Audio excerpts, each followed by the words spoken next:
you do and experience on Wednesdays, and welcome back. The union has these wonderful Wellness Wednesday sessions where they bring in experts or people with lived experience to talk about ways in which we can improve our overall wellness. Today we're talking about trauma and what it looks like, symptoms, strategies, and then also diving into a conversation about sort of what you can do and experience to help not only yourself but your child as they attempt to recover from something that has happened to them. So again, welcome. I'm Shantalea. I am a licensed therapist. I'm licensed in Michigan, Ohio, and Washington. I've been licensed for about 14 years. I work with individuals, families, and couples. I'm also a professor, so I'm like, hey, we're in a classroom, and I'm in my element, but usually we're downstairs. Anyway, professor in the School of Social Work. So talking about mental health strategies is something that I really enjoy doing because I know that in our community there's a lot of stigma or myths about, what is mental health, especially when we talk about trauma, what is it, how does it impact us, and then sometimes we're left with like, okay, all these statistics, all these things, but we're not giving strategies. So the great thing about these sessions is that we're always filled with strategies that you can, practical strategies that you can use to support yourself and your child. And so we're a small group. I'd like for you all to say hello, let me know who you are. Oh, I have a mom of two teenagers and a wife and a mom of two teenagers. Okay, wonderful. Well, my name is Juliet. I have 4 children. My youngest is 17. My oldest is 27. Let's see. And I have been to parenting wellness Wednesdays before, and I'm glad to be back. I do look forward to this session. I look forward to learning different strategies. I feel like I am always a student of life, and I love to learn. So with that, I'm just excited to be here. Thank you so much. I appreciate it. My name is Mallory. I have one 11-year-old son who's here in the program. This is my very first Wednesday session. So it's nice to be here. All right, great.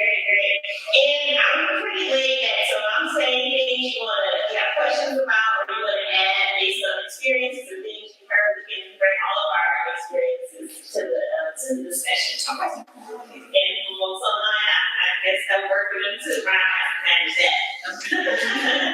So what happens is we host these Wellness Wednesday sessions throughout the year. Again, this Wednesday is usually around trauma informed and trauma recovery. So we do a session and we start over again. So today is like our sort of renewing of the cycle of talking about these issues. So today is sort of baseline of what's happening, what are the symptoms, and what are the strategies. And then we move to more deeper issues as we go on through into the end of the year. Alright, so in terms of our goals, today we're going to talk about what trauma is, recognize the signs, learn ways to support healing, and discuss ways you can nurture healing at home. How you doing? So we're talking about trauma. There's a lot of different definitions about what trauma is or what it is not. I always like to say that trauma is, it can be anything. People have so many life experiences, things that happen to them, whether it's one event that could be traumatizing to someone, a series of events, but really it's anything that can impact your emotional, your physical, your spiritual, or your behavioral health.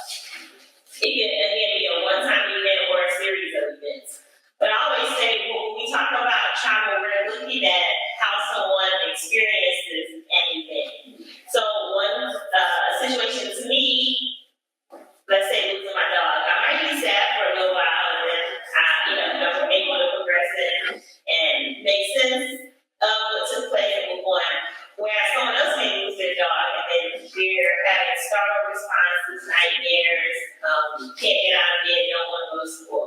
So that's why we look at trauma as being very individualized. It's the way in which someone perceives and makes sense of the situation. And if you perceive it as being harmful, your body's going to respond to it. I always like to say our body is one big alarm system. So anytime that we're feeling any type of emotion, our body is going to let us know. And so the same thing when we're experiencing any events that makes us feel unsafe, our body is going to experience that in sometimes a very intense way. And so that's when we start to look at trauma. And if you want to get even more deeper into the word, trauma is a Greek word that represents So much.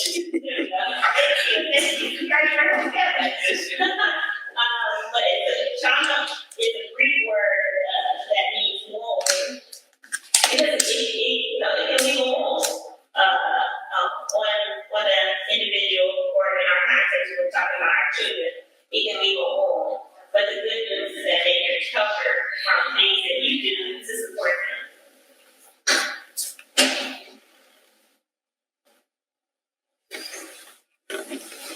So again, just some questions to consider when someone is thinking about whether it's, when you're thinking whether or not your child is experiencing a trauma reaction.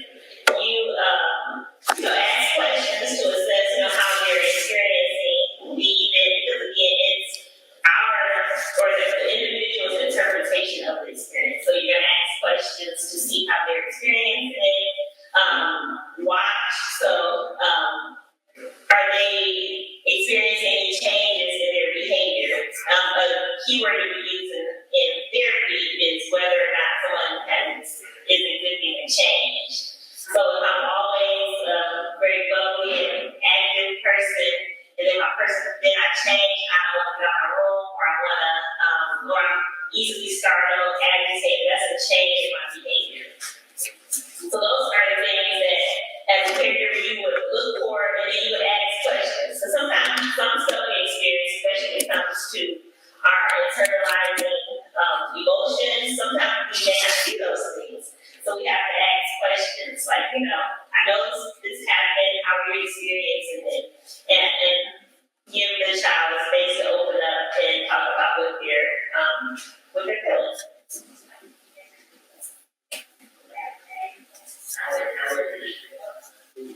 So I just have this is a very small list, because there are studies and research that have looked at trauma over the years, and they have pointed to certain events in our life that can increase the likelihood of us experiencing the effects of a traumatic event. Some of those things include abuse, neglect, exploitation, any sort of community violence or community disasters can increase someone's risk of experiencing trauma symptoms. Poverty, racism, substance use in the home can be traumatizing for a child. But a serious illness, so sometimes, children, you may know children who may have been hospitalized for some sort of illness and now they missed a semester of school. That can be very traumatizing for a young person. Or if their parent is experiencing a significant health concern, that can be traumatizing for a child as well. But again, this is some of the common causes, but again, we let people own their story. And if someone, is expressing symptoms or telling you that they're feeling traumatized after a breakup, for example, sometimes we say, some kids they know about breakup, but some kids, the breakup can be very traumatizing to them. So again, we let them own their story. We ask questions to measure whether or not there's changes in their behavior, their emotions, how they carry out their daily activities. And if there are changes, then we put some strategies into place to help them recover. And we're going to talk about those strategies in just a moment. So here's just some other signs or symptoms that you may see in a child who's experiencing a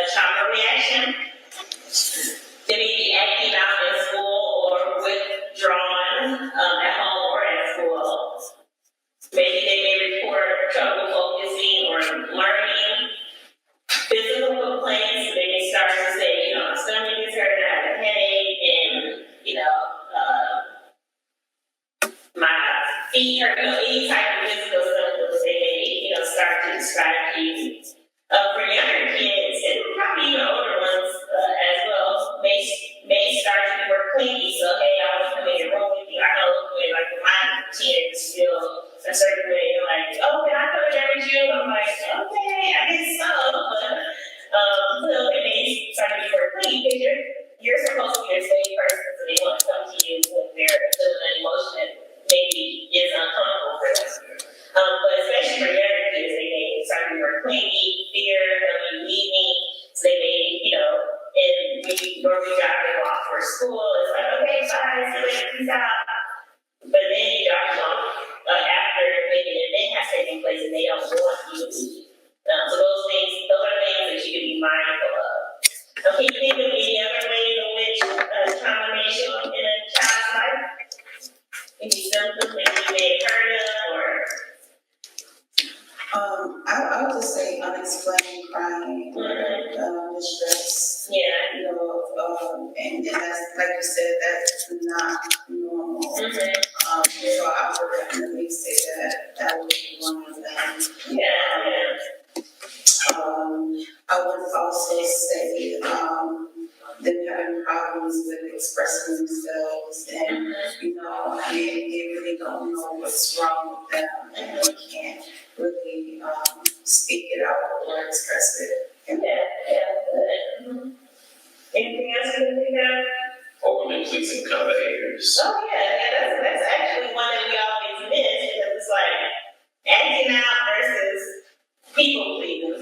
Some people are like, good, they want to help out, they want to do this, they want that. But sometimes that's actually could be an anxiety response. So I'm very afraid I'm gonna overly try to please you so that you for attention or for some sort of safety. And that's often missed a lot because it's like, oh, okay, especially in a classroom, sometimes teachers are like, oh, they want to help out in the class, that's great. But you didn't have to ask them, like, why do you always want to do these things? And it's not like to make them stop them, but you just want to ask questions. You're going to be curious of someone's behavior, especially if it's maybe over the top, like they're always trying to help out, they're always doing these things. And if it's just their personality, maybe that's just their personality, but at least you ask. Any others? I would say something I noticed is like replaying the situation. So maybe telling you what's going on, but just continue to bring it up, like asking another question about it, or just coming up throughout the day. Oh, that's a really good point. Yes, they're constantly asking about the situation, wanting to get more information. And that's very typical of our brains to want to do that. And I can't think of the name of the part of our brains that tries to make sense of situations that have taken place. Because you might have even seen in your own life that something happened, you're replaying it, re-experience it, and trying to make sense of it. That's our brains are designed that way. And usually you think about why you can't sleep. Say something happened and you realize that you can't sleep because you're replaying something. There's techniques for that. But if you practice this technique, the reason that's happening is because your brain tries to make sense of a situation, it's trying to resolve it. Again, our brains are designed to keep us safe. So if it's an event like your boss just went straight off on you, and now you're fearing your job, and you replay, okay, this happened, how would you feel, blah, blah. Your brain's trying to make sense of it. Until you get to some kind of resolution, it's going to continue to replay. I always say, our brain doesn't have a clock. So it doesn't know it's 3 o'clock in the morning. It's like, we got to figure out how to pay bills, I just have a question. Did you consider that rumination? Did you consider that you ruminating? You consider that's thinking over and over again? Yeah. Rumination is the term, It's something that's helpful because you can get to a resolution. But if it's keeping you up at night, if you can't eat, if you're having, emotional reactions to it, that's when it becomes a source of concern.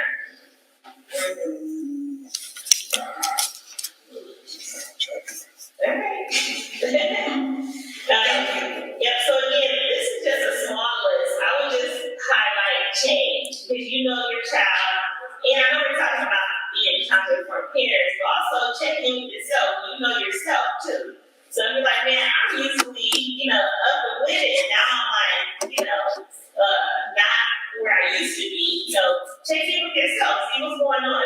And I realized I forgot to say what the technique was. If you're ruminating, Thank you. I was if you're ruminating, it's usually helpful to write out, like a journal or something, write out what you're experiencing. Because that can settle your brain. Because usually right now, man, my tire got flat.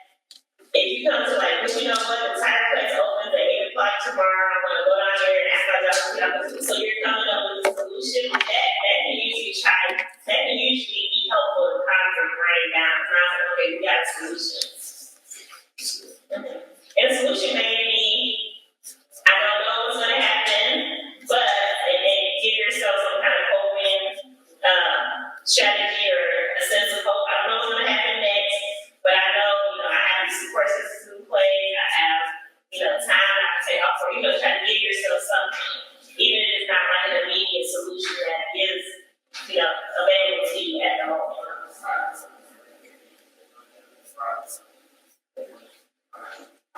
So this is just another screenshot of how trauma can impact us. There's another image I usually use that shows how trauma can impact you from head to toe.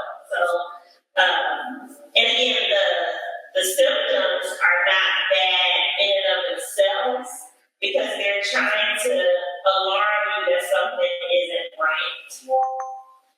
We would actually be more concerned if someone experienced something devastating and they had no reaction, because that means something has happened inside of them, and now they're just not experiencing anything. Like, so-and-so passed away, and it's that's actually more concerning. It's like, okay, your body isn't doing exactly what it's supposed to do to help you make sense, keep you safe, process what's going on. So the symptoms of how your body is responding is normal. It's typically the situation that is abnormal. So an abuse is not normal, but your body fighting or starting, those are natural responses. We were made this way to have these responses.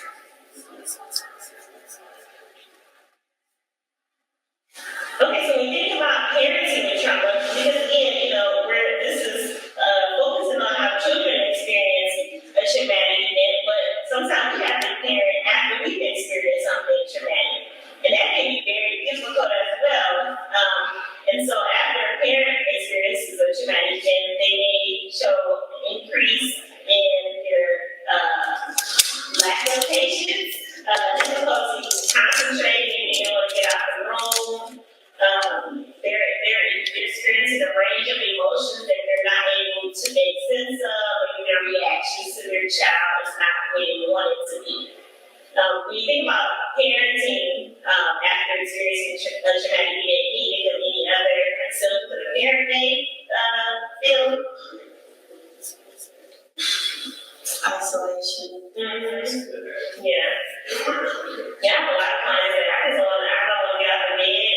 And I know the time is ticking. I gotta get this child to school, but I just can't. I have to physically make myself work really hard to make myself get out of the room. So avoidance, that thing about a host of course, it's like, I need to make myself super busy. Yeah.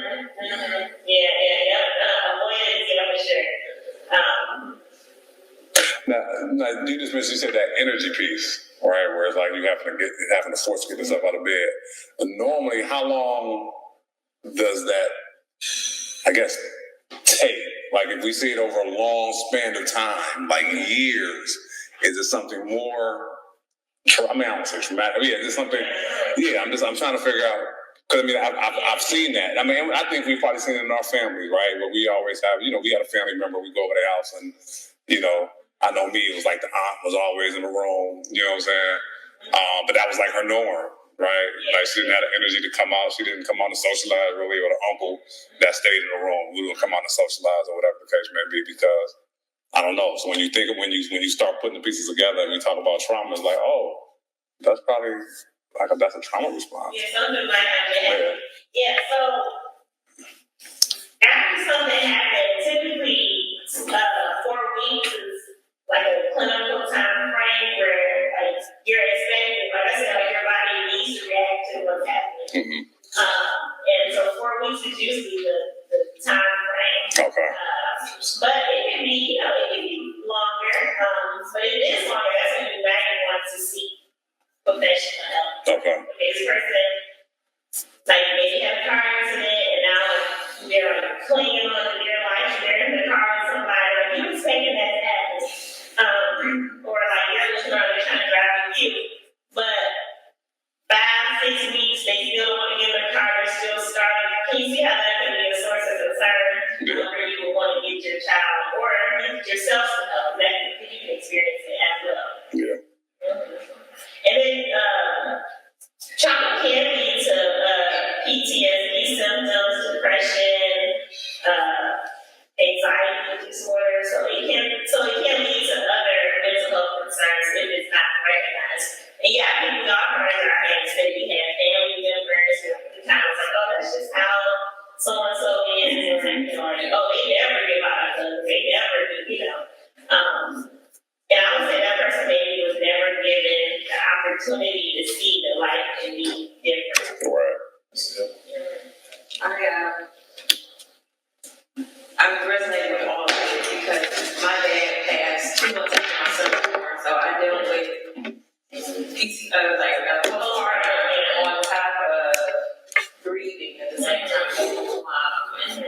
So that was like, There's a lot of things. Yeah. So it can be a lot, and that's okay. Just our friends that we know have been through something, like remind them, yeah, you're gonna react. Because some people feel like I shouldn't react, which that's a whole nother conversation, Like, no, these things have happened. It's natural for me to have a response. But the key that you don't want to miss out on is offering someone hope. Like, you can recover from this, and here's some strategies, here's some things that you can do, here's some people that you can talk to that can be a source of support for you. So I always say just kind of being aware and checking in is really the first step. And then we have steps after that, to bring people closer to the healing that they need and they deserve. So I have this slide here. This is from the ACEs, so Adverse Childhood Experiences, which looked at all of the different types of adverse or negative things that can happen in someone's childhood or before the age of 18 and how it can impact them well into adulthood. This here shows just how important it is for us to, ask questions and try to seek support when our child has experienced something, because it can actually impact our brain. And I know a lot of times we don't talk about our brain. I don't know why though. Like, it's like, this is like helping a lot here, but we don't spend a lot of time talking about our brain.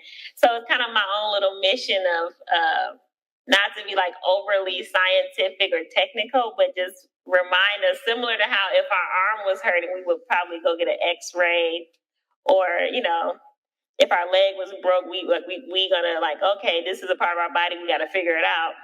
When our brain is damaged or have been impacted by events such as trauma, it can show changes as well. So if this is clear to see, I can sort of describe it here. So we have here on my left is a healthy brain, and then we have my pointer moving. Nope, we're gonna have to just trust me. Here on the left, healthy brain. On the right is a brain that has been impacted by severe abuse. when you look at the red and yellow sort of lines or colors here, that shows that a brain is, healthy and active and processing and making sense of things. On the right, you don't see as much as much of the red. Well, I guess on my screen it looks a little bit better, but you don't see as much red and yellow happening because those parts of our brain, especially the frontal lobe, is impacted when you experience trauma. So, in that part of our brain, the frontal lobe, the temporal lobe, deals with language, deals with memory, deals with your connection to others, deals with managing your emotions. So this is like real brain images that show you that trauma, long, adverse, prolonged trauma can impact your brain. Two questions. Mm-hmm. One, is the absence of color saying that it's an absence of activity? Yeah, like it's being, yeah. Mm-hmm. I'm Yeah. not experiencing Mhm. emotions. Right. Mm-hmm. And two, what ages are these? This, somebody had trauma when they were 7. This is at 27. What's the? So this. I want to say it's an 18-year-old. So after things have occurred. Okay. And they did a brain scan. In therapy, there's a lot of work around when someone has experienced as an adult, when they're have experienced severe childhood trauma. There's like brain centers around, like I know there's one in Ann Arbor that, like, if you feel like you have been impacted by a traumatic event, you can get an MRI or a brain scan, and they can literally show you, how this is how your brain has been impacted. And there's a lot of research that talks about, you can make informed decisions about what do I do. So if my emotions are impacted, what do I do? Maybe this explains why I don't have connections with people, or it's very hard for me to maintain relationships with others. So it kind of gives you some real, in your face, you're not, like, these things are happening to you, and we can see them in your brain happening to you. Because in regular therapy, not regular, but in therapy, we just talk to you and we listen to your experiences. But if you ever wanted to say, I want to see what's really going on. I know clients that say, I got an MRI. It showed, severe damage on this part of my brain. So when they wanted to talk about medication, I said, well, I want medication that focus directly on this because it actually shows that this part of my brain has been impacted. So this is kind of, like I said, I know it's not talked about a lot, but it's kind of my mission to, bring these conversations into discussions that I have in the community, because it's important for you to understand that your brain can be impacted by what you're experiencing, especially if it's a prolonged situation. So, of course, if you get into a car accident, and you feel all these experiences, but if you've been abused from the age of 3 to 15, you may see someone that have images in their brain or parts of their brain that's not active as it should be, or damaged. And in reverse, so here's a person. They've had trauma for a long time. They have sections of their brain that are not active. Mm-hmm. Through therapy or otherwise, and through healing, and they start to see those brain centers start to act. Yep. That was actually my next thing I was going to say. But healing is possible. That's what I wanted to say. Okay. So, I didn't quite catch that name. Was that prefrontal lobe, or was that just front lobe? I didn't get that. Or was that just temporal lobe? So our temporal lobes, you can start with just looking up your temporal lobes. So sort of closer to the front. That part of your brain deals with understanding language, managing emotions, memory, connecting to others. And just to bring it into have you ever talked to an adult who you may found that they're not able to manage their emotions? Maybe they're memory is really, excuse me, their memory is really bad. They have really bad relationships with people. They have anger outbursts, and you know for sure, like, man, they grew up in a really bad situation. So I mean, like, that alone can tell you something that's happened, like something that's happened in their brain where, like, they're 50 years old and they cannot connect with other people, or they have terrible relationships with other people. I mean, that can tell you something has happened. To how, and it's based on brain science. And I wish my colors were better, because I don't know, it's like different from what I'm looking at, but it's more green on that side, and that really sort of shows you the difference between the two images.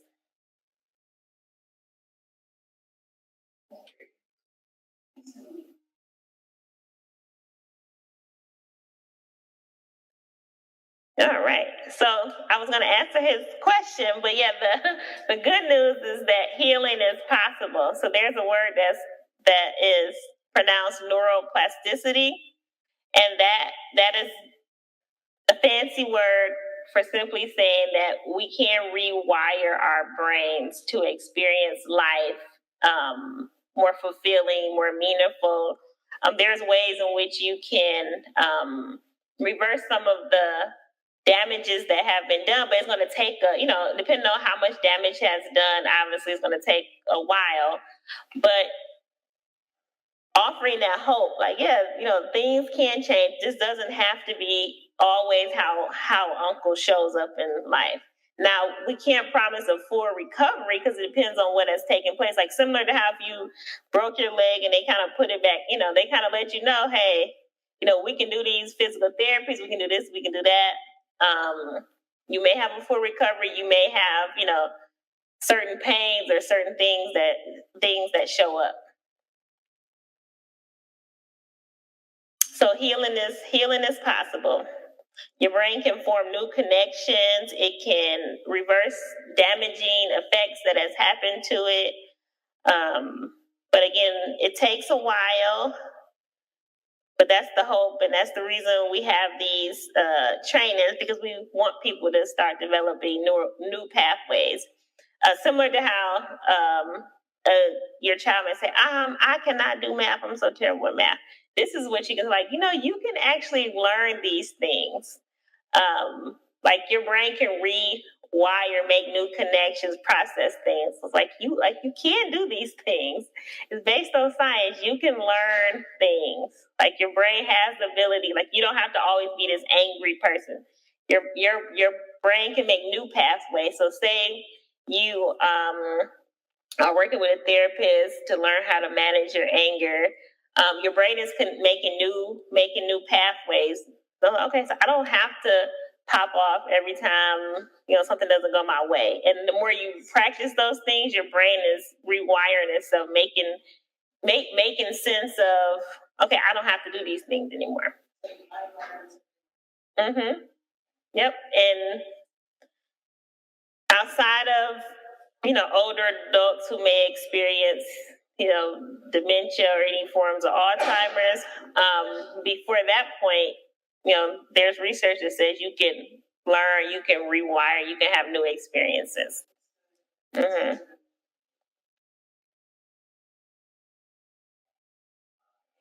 so that's a little thing you can tell your kid. Like, I tell my kids, like, you can learn anything. I'm like, you just have to keep trying at it. That's why, ideally, that's why we are told to memorize stuff, because obviously you're trying to create a pathway so that you understand these things better. So here's just some healing strategies that you all can put into place. Start with self-compassion, and that sort of goes back to what I talked about when I said that all of what you're experiencing are normal reactions. So give yourself some compassion. Like, I'm not supposed to be my 100% self after sexual assault or some form of abuse. Like, we're not expecting that of you. So, or you're not expecting that of your child. If they just lost a loved one, you shouldn't expect them to the next week, like, oh, you still crying, you still laying down. Give self-compassion. And with the self-compassion is self-talk as well. So telling yourself, like, it's okay for me to cry. It's okay for me to miss that person. But when you're giving yourself the self-talk, you also want to give yourself hope. But I know, I can recover from this, or I know I have supports in place. Give yourself reassurance with hope too. And then seeking support, there's a wide range of supports that you can take part in for your healing. Sometimes just being in a community with other people can bring that type of healing that you need to just move forward. Or calling a friend, and maybe you don't tell them all your business, but hey, y'all just start talking about something funny that happened. So those sort of connections that we have with other people can be very healing for us. Making sure that you maintain routines as much as possible, especially for a young person. So if everything is happening around them, but they know that, okay, I can still go to school, I can still go to my events, we're still going to have dinner together. Keeping constant routines is very healing, because it's like when you have experienced some sort of traumatic event, it's a threat to your safety. It's a threat to, what's next. So if a parent can say, well, you know what, I know all these things have happened, but by telling your kid, but you're still going to be able to do this, you're still going to be able to do that, we're still going to say goodnight. Even if the siblings, we're still going to give our hug and our goodnight. Keeping those same routines help establish safety. And then also grounding practices, which I have another slide that talks about that.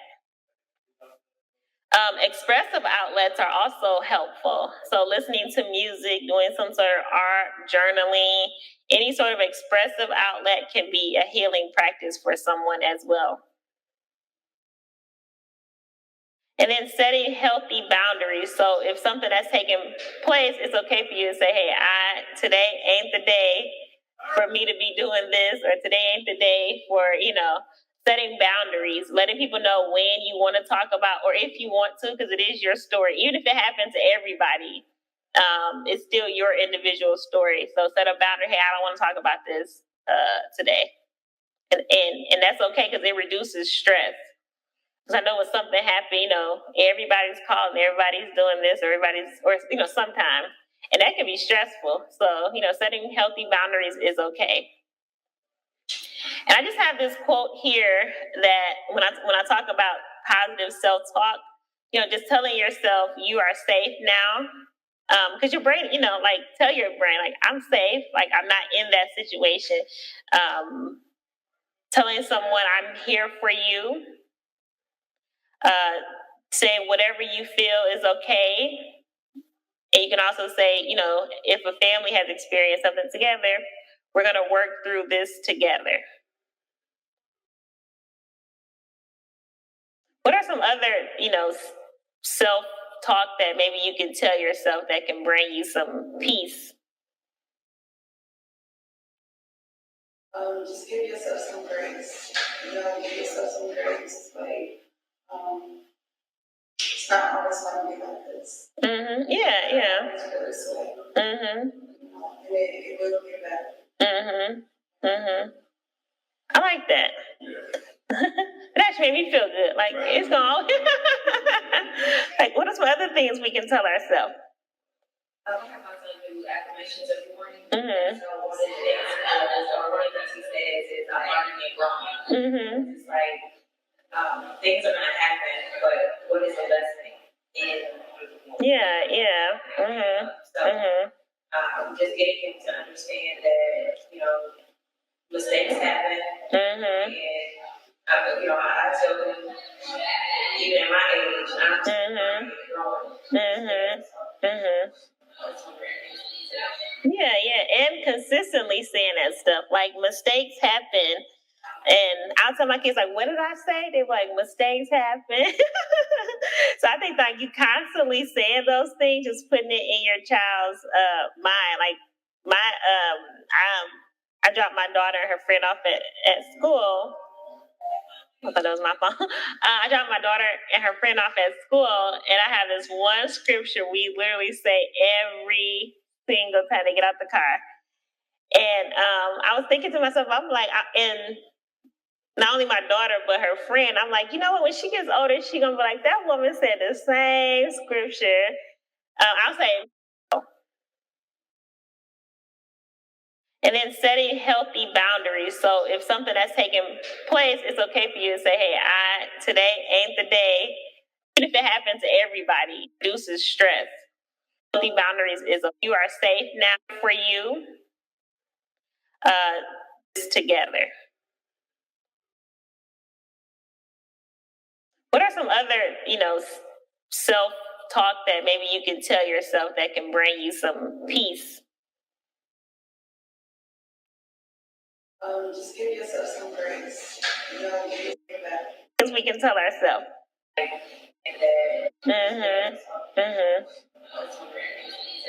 Yeah, and consistent. Like you constantly say. I thought that was my phone. I dropped my daughter and her friend off at school, and I have this one scripture we literally say every single time they get out the car. And I was thinking to myself, I'm like, and not only my daughter, but her friend, I'm like, you know what, when she gets older, she gonna be like, that woman said the same scripture. I said, this is the day that the Lord has made. And then they say, let us rejoice and be glad in it. and sometimes I don't even be feeling like, but I'm like, okay, I got to pull up at this school. I'm going to make sure I say the same thing again. And it just also helps me too. I'm like, this is the day the Lord has made. He's like, let us read. And they just be smiling. They just like when I say it over and over. And we say the same thing every single day.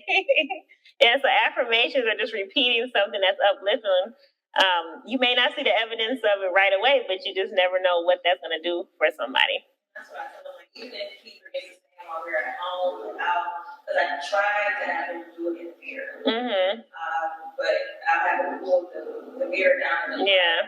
Oh, that's nice. I started walking him a devotional routine. Affirmations. I say this creed. Yeah, okay. But I always tell them, even if, like you said, if you don't feel it right now, like we're training our brain. Yep, we're training our brains. Yep. But I say, well, I got to get it together because if I'm telling them they got to get it together, I got to get it together too. Yeah, so that's so strategies like that can be very, very helpful. And because what we know also about trauma is that sometimes the reactions can happen in the moment. Sometimes they happen a couple of days after. Sometimes they have, like, you may have experienced something and then you wondering why 3 or 4 months down the line, you're like, wow, I'm actually feeling really down about that. But I wasn't feeling like that when it happened, but now I'm feeling down about what has taken place. So again, sort of building up your toolkit or building up those strategies, because you just never know when like your brain, like I said, doesn't have we don't have a clock, and we don't have a calendar. So your brain may remember something based on it remembers stuff based on your senses. So we remember stuff based on our senses. Maybe it's probably me, right? Oh, okay. So how we learn about our senses when we're in elementary school, but they're actually really important in terms of helping us connect to life. So if you ever think about it, you may say, like when you smell a sweet potato, that's from my experience. When I smell a sweet potato pie, it reminds me when I was growing up and my aunt used to make sweet potato pie, 5 or 6 sweet potato pies and just give them to everybody. So I always have a smile on my face when I think about sweet potato. Like when I smell a sweet potato pie, I literally think, it brings a smile. That's because our brains remember stuff when it's connected to, like I said, one of our senses. So we saw something when we were younger, like if you played in a garden or something, and when you see one, and it had a pleasant effect on you. Like, you're gonna smile, you're gonna remember, or you're gonna talk. So even something you can do is when you talk about what happened when you were a teenager. Somebody's gonna probably bring in, oh, I was so happy when so and so we went here and here. Or they might, on the other side, they may say, oh, I saw this and it made me angry. It's usually people are connected to something that has an emotion, and it was connected to a sense. So something they saw, smelled, taste, touched. That's just how our brains work. Mm-hmm. So these are some healing strategies. Here are some everyday practices you can do. Because again, like we talked about those affirmations, like may not, the sum of our days aren't best. The sum of our days are pretty much, we go here, go there, come on back home, cook something, it just, so there are events that can occur, but for the most part, unless you're experiencing or living in an environment where there's extreme trauma, most of our days are pretty much routine, right? You would agree, like you just kind of do what you normally do, with the exception of maybe something exciting here or something that made you mad there. That's pretty much the sum of our days. But in that, you can still do simple practices that sort of build you up. Not saying that you need to anticipate something awful happening, but when your body's built up, know things that you can do for your healing, then you can okay, let me kick these into gear, because I want to be able to show myself self-compassion. I want to be able to care for me during these times. And so some simple practices someone can do for everyday healing is grounding techniques. And this also connects to our senses. So grounding techniques are also helpful. So if your child maybe starts to have a panic attack in the middle of the night, is a reaction of something that has taken place, you can try walking them through a grounding technique. So it's like, what is it? List 5 things that you see in our room. Let me make sure I got that right. I always it says 5 things that you can see, 4 things you can touch, 3 things you can hear, 2 things that you smell, and 1 thing that you can taste. So that's a grounding technique. 5 things you can see. So if someone is having a response, you say, name 5 things you can see in the room. And I might say all these affirmations around this wall. The walls are blue. I see you all. So I'm naming 5 things that I can see. 4 things I can touch. So I might say I can touch the computer. I can touch my pen, my paper here. Whatever else I can touch, a cord. 3 things I hear. Just heard the door closed, So, you're naming stuff that you can hear, 2 things that you can smell, and then 1 thing that you can taste. So that's like a grounding technique. And the goal of it, so if you're having a panic or an anxiety attack, your brain is probably taking you either to the future, so you're worried about something that you're assuming is going to happen, or your brain is taking you to the past, so you're trying to make sense of what has taken place in the past. And so a grounding technique brings you to the present, because in the present, you're able to actually gain more control. Okay, what is happening right now? And so walking someone through that experience sort of brings them to the present. Also, writing, and this is more for anxiety, but I'm going to share it anyway. Writing something can also bring you to the present moment as well. Like writing your name in cursive, for example. So if you're afraid of flying and it's okay, to get ready to take off, the brain, and your mind is oh my God, this plane gonna fall right out of the sky. So you're worried about something future happening.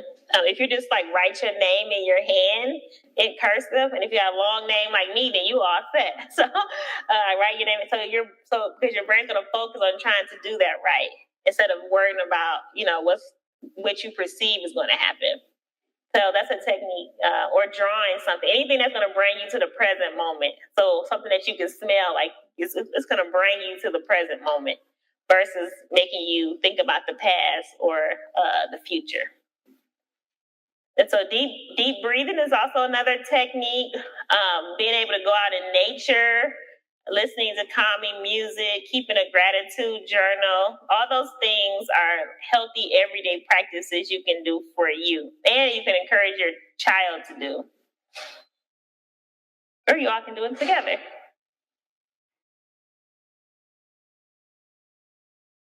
So, and we're making our way out of time. So just maybe think about for yourself, what are some ways that things that your child may need to help themselves feel calm. Because again, when you're building up your toolkit, you're like, you know what? They always listen to music. That must be something they connect with. So if they're feeling a trauma response or just any sort of change, you may say, have you, I noticed that you always like to listen to music. Have you listened to your favorite song recently? So, reminding them of something that they already have inside of them. Or if your child likes to play basketball, like, oh, have you, played basketball lately? And you're like, no. Or if you have no idea what brings them peace or calm, you can say, what usually helps you when you get really worked up like this? And then your child may say, I like calling my friend, or I like watching something funny, so you're reminding someone of what the strength that they already have inside of them. I like to create exactly what you're and make it in a list. But that's something I do for myself. Like, what are some things that are so when I'm feeling overwhelmed or something is going on, I can refer back to that list because sometimes, we're so caught up in what can calm us down. Creating a list of things that he likes to do or oh, that's good. Yeah. To bring it back. Yeah.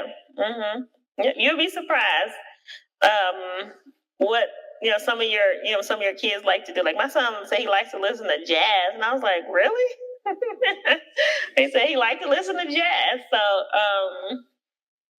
me being like, oh, okay. So on the way to school, when I take him to school, I was like, well, I'm gonna put on some jazz. Maybe he's gonna like that. He was like, Mom, why are you playing that?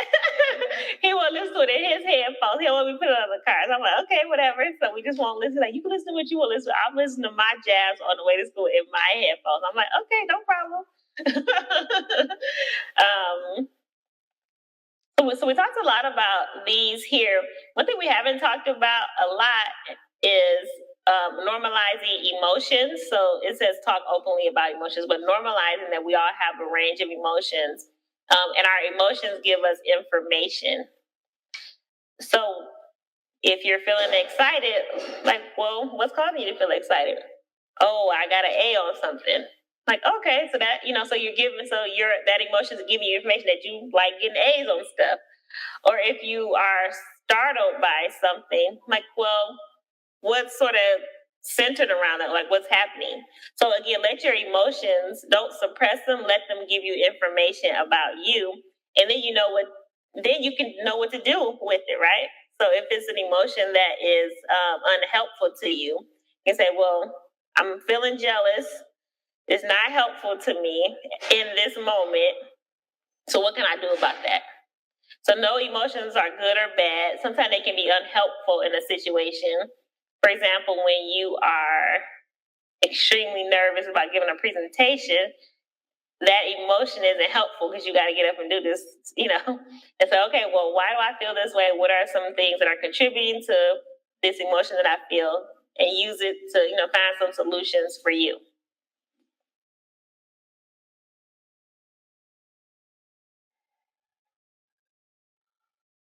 All right, so we're kind of drawing to a close. So we had a really good discussion, but maybe identify one thing that you can do this week that can support your own healing or your child.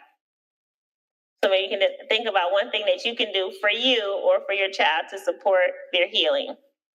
And even if they're not experiencing a traumatic event, just support their healing, just support their growth, support their mental well-being.